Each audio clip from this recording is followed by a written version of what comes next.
Welcome to Vuforia Spatial Toolbox Basics Part 2. Today we're going to go over image targets and logic nodes. So first, for the image targets, we're going to have to run the server. So I'm in Vuforia Spatial Edge server. I'm going to type node server, and that will run the server. Once that starts running, we're going to head over to localhost 8080. We're looking at this spike node. It doesn't have a target. It's asking us to add one. If you download from our GitHub, it will already have a target by default, but just because we're learning image targets for this video, it doesn't have one. So you can see it says create a Vuforia target with this exact name. So we're going to copy that name to make sure that we can use it later on. We're going to head over to the Vuforia developer portal. As you can see, I'm logged in. You're going to have to create an account if you don't already have one to add a target.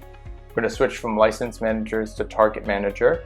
As you can see, I already have a lot of targets. Vuforia currently doesn't have the option to delete a database. To make a new target, we're going to go up to add database. We're going to type in a name. You can call it whatever you want, but I'm going to call mine Spike Prime. You're going to make sure that it's the type device, and then you can go ahead and click the create button.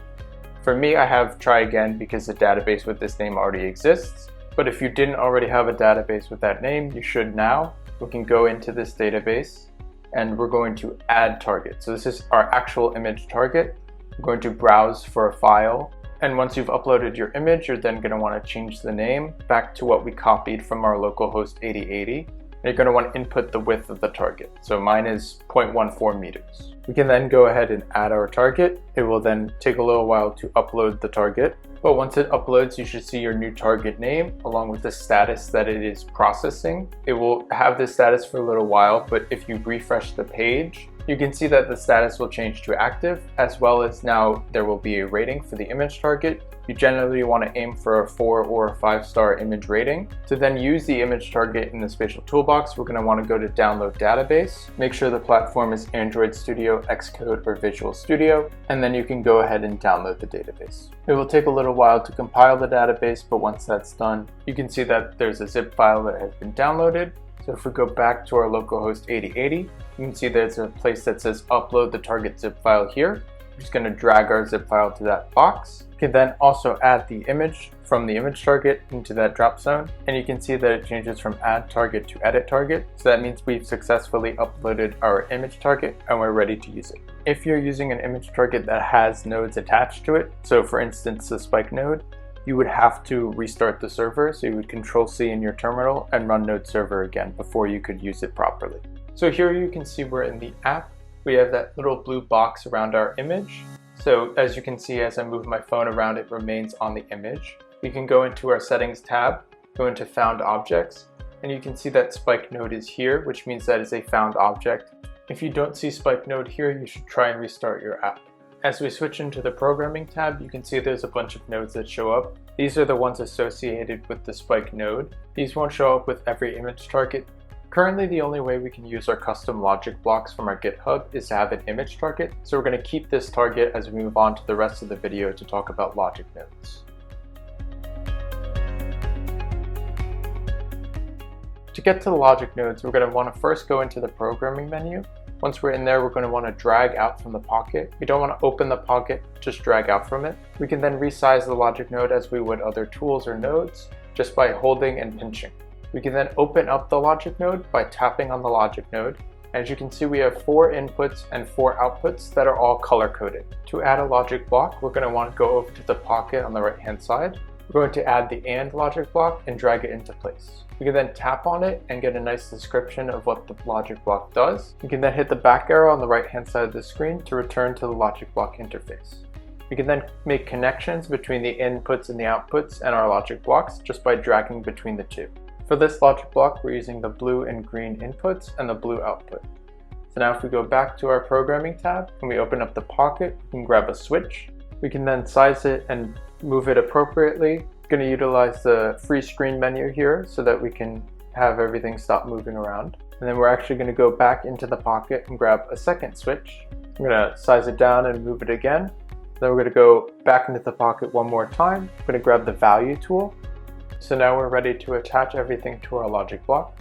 So we're going to go into the programming tab. We're going to attach the 2 switches into the blue and the green inputs. And then we're going to drag out from the blue part of the logic node, so the top left corner, we're going to drag that into the value tool. And then if we go ahead and unfreeze the screen, we can test out our logic node by going to the interfaces menu. As you can see, if we flip one switch, the value still remains 0, but if we flip both switches, the value changes to 1. And if we flip one switch off, it returns back to 0. So now I'm going to go ahead and freeze the screen again so that we can edit our logic block by going back into the programming tab and tapping on our logic block to open it up.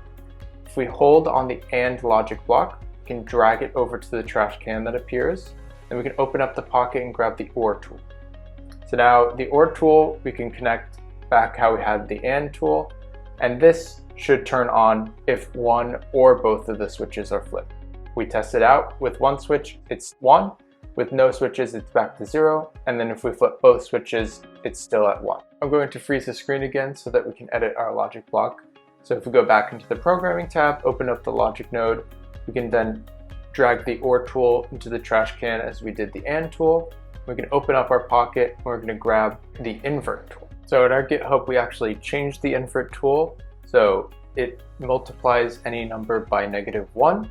So it takes a positive number, turns it negative, and takes a negative number and turns it positive. So let's test it out and see how it works. As you can see, we've connected it to the blue in and the blue out. So we don't need the secondary switch. So I'm going to unfreeze the screen. I'm going to go back to the interfaces tab, and we're going to flip the switch. As you can see, the value is returning -1. If we flip the switch off, it's still 0. So we're going to go ahead and edit our logic block by tapping on it. And we're going to take the Invert tool, move it to the trash can once again. Then we're going to open up our pocket. I'm going to grab the greater than tool. This block compares two numbers and sees if A is greater than B. So we're going to connect it to the two inputs and the blue output. And we're going to go back into our programming tab by hitting the back arrow. We're going to go into the interfaces tab so that we can see how this works. The first switch is A and the second switch is B. So if you can see, both of them are turned on. So it returns true because it's greater than or equal to. And if we flip the second switch but not the first switch, it returns false. So let's actually have a better way of visualizing this. We can pull in two sliders. I'm going to freeze the screen and then drag these two switches into the trash can. We're then going to go back into the pocket and grab two of the slider tools. So if we go ahead and scroll through our pocket, we can grab the slider tool. I'm going to resize it and move it around the screen a little bit. And then we're going to go back into the pocket and get a second slider. So the slider on the left is going to act as the A, and the slider on the right is going to act as B. So when we're comparing the two numbers, we're trying to see if the slider on the left is greater than the slider on the right. So if we unfreeze the screen, we can use the sliders. So first I'm going to move the slider on the right. I'm going to move it higher. So now you can see the value has changed to 0 because the slider on the left is lower. If we bring it up, the value changes to 1. Then we can drag both sliders down to 0, and it still stays 1 because it's greater than or equal to. But when we bring the slider on the right up, it returns to 0 because it's false. We have also added logic blocks that are less than and equal to, which behave in the same manner as this logic block. Now we're going to go find the subtract logic block. This block subtracts B from A. So we're going to add this in. We're going to remove the greater than logic block by dragging it to the trash can. We're going to move our subtract block and connect it up as we had the greater than logic block connected. So now we have both of our sliders, and we're going to subtract the right slider from the left slider. So if we raise the right slider up, we can see we get closer to -1, and then as we bring the left slider up, we get closer back to 0, and bringing the right slider down, we now have a positive value.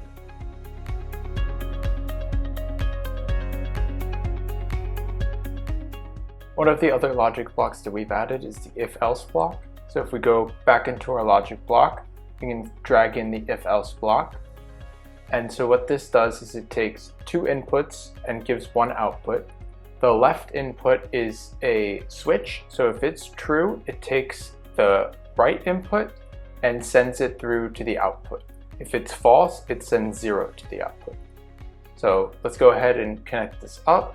So if we freeze the screen, we can go into our pocket. We're going to grab a switch. So this is going to be our true false. So we can size this down, we can move it over. Then we're going to go back into the pocket. We're going to grab a slider.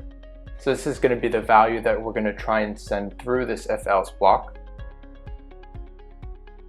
And then lastly, we can go into the pocket. We're going to grab a graph. So this is going to display the readings that we get from the output of this if-else block. So I'm going to size this down.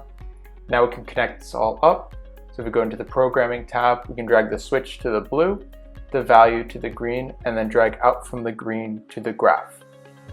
So this is all set up now.